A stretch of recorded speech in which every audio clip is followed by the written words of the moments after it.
Hey guys, how are you? David and Franco here from dfranco.com/ask. There it is. That is your open forum for submitted questions such as this one. And today's question comes from Cameron Marinette. That's a pretty cool last name. Let me see if Cameron left any links now. That's okay. Alright, Cameron says, "Hi David. Since 2007 and the launch of the iPhone, Apple has stuck to the same friendly and iconic image that is iOS." Yes, that's a very good point. However, since then, times have changed, people have come and gone, and technology has ever so advanced. That's also very true. Alright, so why is Apple kept to the same OS? And will it cause a decline in sales and popularity if the next iOS doesn't offer a new look and feel? I would love to hear your thoughts. Cameron. Cameron, this is an excellent question, and I'm just going to be straight up honest with you. I don't think it matters all that much, and I'm not just saying that because people claim that I'm an Apple fanboy. You guys got to look at the big picture here. If Apple rolled out a major overhaul, and I mean major, like a completely new look to iOS 7 coming this summer or fall, whenever it's going to be, people would freak out. I mean, look at Windows 8. Go from Windows 7 to Windows 8 and you use the tile interface, people are crying left and right. And yes, of course, I don't mean that in a disrespectful way, but guys, it's the truth. People are freaking out over Windows 8. I mean, why do you think so many people are downgrading from Windows 8 to Windows 7? For a great example, go to my Windows 8 video and look at the top comment. It's kind of a joke, but it's kind of the truth for some people. The person says the best way to upgrade to Windows 8 is to uninstall it. Then obviously go back down to Windows 7. Me personally, I like Windows 8. I don't use it on a daily basis, but I'm fine with the change, and I give Microsoft full props for being so bold. But with that said, Cameron, I do understand what you're saying. Will the iOS and iPhone platform and all that stuff, iPod Touch and iPad, kind of fail over time if Apple doesn't innovate fast enough? Partly yes and partly no. Partly yes, meaning they will fall behind if people start to get bored. But honestly, I'm fine with iOS how it is now. I mean, yes, I could use some changes here and there, but the fact that the iPhone operating system, iOS I should say, has been somewhat the same since 2007, it doesn't bother me all that much because it works just fine. Now, I should say I do welcome new features such as new innovations and whatever, like Siri. I actually use Siri every single day.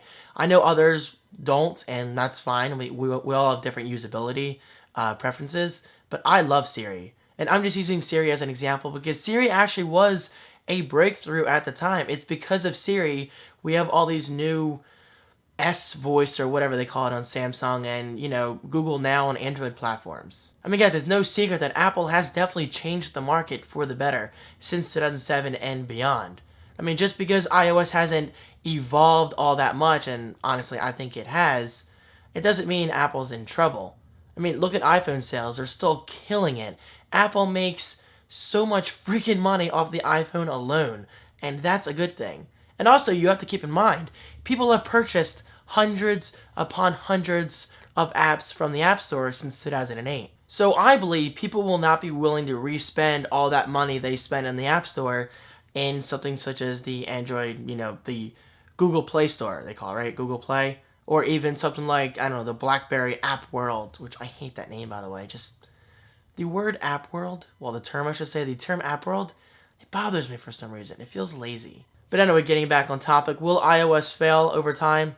No, I mean, I honestly think people are too dramatic about iOS not evolving enough. I'm perfectly fine with it. I mean, like I said, I could use a few changes here and there.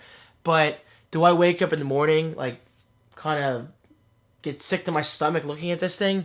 No, I mean, it works just fine. The iPad's great. It's just, it does everything I want it to, basically. But then again, I'm a very simple mobile user. I don't like to whine about stuff that works. I mean, we are lucky to even have this technology. And guys, let's face it, you do have the choice. I mean, I'm not going to restrict myself to Apple. I mean, if something better does come along my way, I will definitely try it out. I mean, look at the Nexus 7. I gave that a fair chance, and honestly, I didn't like it all that much. Then there's the Kindle Fire, honestly, the worst piece of technology I've ever brought into my life, but who's judging? Anyway, Cameron, this was an excellent question, and I really want to extend this question and turn it into an awesome conversation in the comments below. So guys, what do you think? Will iOS survive, or do you think people are being a little dramatic like I'm saying, and iOS will be just fine? Because again, I don't think it's a big deal. It's just Apple's not in the kind of scenario where it's life or death. I mean, they have room to grow, they have room to experiment, and I think Apple's in a pretty good boat. What's the whole boat scenario? Why are people riding boats? And now guys, since today is an Ask a Question video, I am giving away a free audiobook. Now I'm doing something different for once. Go to audibletrial.com/thecreativeone. Are you there? Good. Now search either of these books, iOS or the Steve Jobs biography by Walter Isaacson. Now you always technically have the choice of choosing any audiobook you want, but I've never given you the choice in, video form, visual, of actually seeing both at once. So check them out, guys. They're both free. You can only choose one, so choose wisely. iOS is a great book. Steve Jobs is a great book, but if you want my honest opinion, Steve Jobs is obviously the better value. So check them out. Free, guys. Free forever. audibletrial.com/thecreativeone. So not only are you getting a free audiobook, but that's an awesome way of supporting me, because I gotta say, things are really tough right now. Times are tough between taxes. So if you do sign up for Audible and get your free audiobook, not only are you helping yourself out by getting free content, but you're also helping me out more than you ever know. And now, guys, we must part ways, but only in terms of YouTube videos. What do I mean by that? Go to ddfranco.com/live. I am streaming live as of this video right now. I'm streaming my office. That way you can get a daily look into what I do in terms of videos and my content creation, advertising, and all that good stuff. I greatly appreciate it. So thank you again, guys, and I'll see you there. Peace.